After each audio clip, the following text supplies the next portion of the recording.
I am currently waiting to get off work right now, so I figured I'm bored and I'm just gonna tell a paranormal story I've encountered before. So this happened, I want to say super early spring, possibly even late winter, but at the end of our winter it started getting warm out earlier, so it could have been either or. So I had a group of friends and they discovered this haunted bridge that's located in Girard, Pennsylvania, which is located in Erie, Pennsylvania. It's just a township, it's just a little mini city. I don't know why I said city, it's just basically like a borough. It's a small town. So there's this bridge that's located right in between Girard and Fairview. It's called the Gudgeonville Bridge, and it's on Gudgeonville Road. And basically, a backstory of it is back in like the mid 40s, there was a little girl that was walking with her mom, and this bridge is surrounded by cliffs and woods, and there's a couple of houses in the area, but not many. And there's like a river that runs underneath it. So this is one of the legends. So along that cliff, like I said, back in around mid 40s, a mom and her 2-year-old daughter were like walking along the cliff, and the little girl supposedly fell to her death, basically. Her mom tried saving her, but unfortunately she couldn't. And then the next one is that there was a parade going on, or something going on underneath the bridge a long time ago. A guy was walking a donkey named Gudgeon, and all the commotion underneath supposedly gave the donkey basically a heart attack. But then there's another theory that the donkey wouldn't stop freaking out, so the man basically beat it to death on the bridge. I'm not quite sure which one's true or not, but I'm gonna get into the story now. So they've been to this bridge previously, heard a lot of like banging, really loud banging, people walking in the woods, the girl reenacting her fall. It happens on her anniversary or on a night of a full moon. So they have their own experience. I guess they witnessed a tall black shadow figure standing on the bridge when 2 of them went out there by themselves. There were people with them, but their friends dared them, hey, I dare you guys to go sit down on the bridge by yourself. And then supposedly this black figure just like is standing above both of them, and they start bolting down the road. So I end up going probably about a week later, and I have been to this bridge multiple times before. I'd probably say at least 20 times, day and night. So it was about 11 o'clock at night.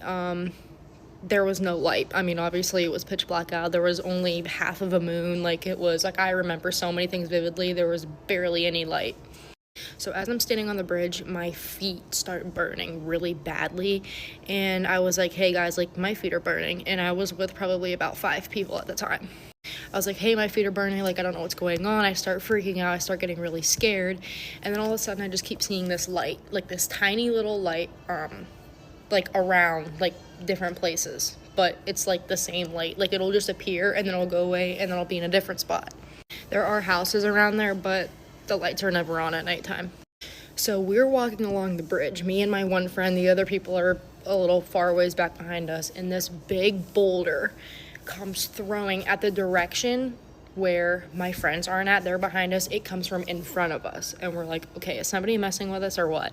And when I tell you this rock was like probably about this big, it was massive. And this bridge isn't really that long. I'd say maybe it's 35-40 yards long, but it's wider though, so there is room for all of us to be walking at the bridge at once. So I constantly am still seeing this light throughout the night, and I'm like not quite sure where it's coming from, but we are walking down the bridge and there's a little wooded section, and we look up and there's this black figure. Sorry, my video cut off, but there was this black figure that was sitting in the trees, like literally staring at us. And the thing is like it was so dark to where we couldn't make out exactly what it was. It just looked like a black blob, but then we saw it move. Now, yes, it could have been an animal or anything, but this thing was like massive, like almost the size of a bear, like a full-grown like black bear, like standing up. But it had the shape of like a human, but it was kind of like crouched like this sort of, but taller, and like slimmer kind of. So we all start like freaking out and stuff. We're like, what is that? What is that? So we like walk back to our car. We were like, do we want to stay here? Do we want to leave? Me and one other person, 2 other people, walk back down, and that blob, whatever it was, that figure is just gone, like completely gone. And then about 5 minutes later, we hear like this yell or like this scream of some sort. And like, there are like a lot of coyotes and stuff out there, but like it didn't sound like an animal. Like it sounded like something like bad. So fast forwarding, we end up leaving and we're like, okay, I'm not doing this anymore. We're all like freaking out and stuff. And I go back, me and my friends probably go back, I want to say a couple weeks later. Pretty much the same thing happens, but we don't see the figure this time. So about a month after that, we all decided to go back again, but maybe like a couple people that weren't with us. When I told you the first story weren't with us, it was like a little less people, but I was in the car, and when you have the headlights on and you're looking down the road, we turn our car around so like we can get out of there if something happens. Sorry, I heard something. So when you turn your headlights on, complete woods on both sides. There's a little house up the road. People live there, so I don't know. But anyways, it's like really creepy looking roads. I look over, I'm in the passenger seat. I look over to my window and I look back forward and I just see this long, like black skinny figure, like this shadow figure just bolt across the road. I only saw it for like maybe a second, but I knew what it was though. Like, I don't know if it was like my mind playing tricks with me at first, but like after I realized it and analyzed it a little bit, I was like, holy shit. I felt my heart sink down to my knees. Like, it just freaked me out. We end up getting out of the car. I'm like, okay, whatever. I'm still thinking to myself, I'm just seeing things. I'm paranoid. I'm freaking out, whatever. We're walking across the bridge and we hear like swimming, like underneath the water, like underneath the bridge, because there's like water. There's a creek that runs through it.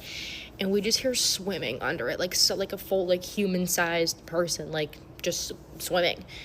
So we look over the railing and we see this like human looking person, like a regular looking person, just swimming, but they had like this glow, like the smoky look to it kind of, and they were just like swimming, and like the water was like rippling, like it was moving with it and like splashing and stuff every time the thing moved its arms.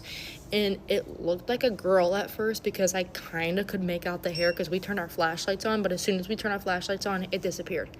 Like, it was completely gone. Like, we all knew we saw something swimming, like, full on, going at it. So we are like, what the hell was that? Like, what did we just see? And, like, obviously no one's gonna be swimming underneath a bridge at 11:30 at night. So we were like, okay, this is getting weird. Anytime you go to this bridge, you just get like a scary, very uneasy, like gut-wrenching feeling. Like, I brought one of my other friends there and she literally was like, I want to turn around. Like, I like am getting a panic attack. Like, I'm freaking out. I do not like the feeling I have. Like, I have a really bad feeling. So we don't end up going that time, and we're like, thank you for saying that, because like there is something like evil at this place, like bad. So the person that I just mentioned that was having like a weird feeling driving there, one day we were like, oh hey, like let's go get a Ouija board. Stupidest decision ever. Let's go get a Ouija board and play it. So we start playing and we supposedly get in contact with the 2-year-old girl that fell to her death. And we know like demons and like evil spirits can like pretend that they're younger, nice spirits, when in reality we're talking to something completely different. And like it's acting like a child, it's not really spelling things correctly, but we can like make out what it is. I never really believed in the Ouija board that much, but I like had my friends lift their fingers up a little bit and like they weren't moving it. When that thing started moving, I started freaking out. Somehow it like knew everything like about my family and my one friend's family and like future stuff. Like it was almost like a calming conversation we had, but I still didn't trust it, and it ended up saying goodbye by itself. And after that, nothing really happened. You know, I couldn't sleep. Like I was scared I was gonna have something attached to me, but I was fine. But I have other like experiences there and stuff, but I'm almost at 10 minutes, so I'll just make a part 2 if this video, you know, gets views. But that's really all.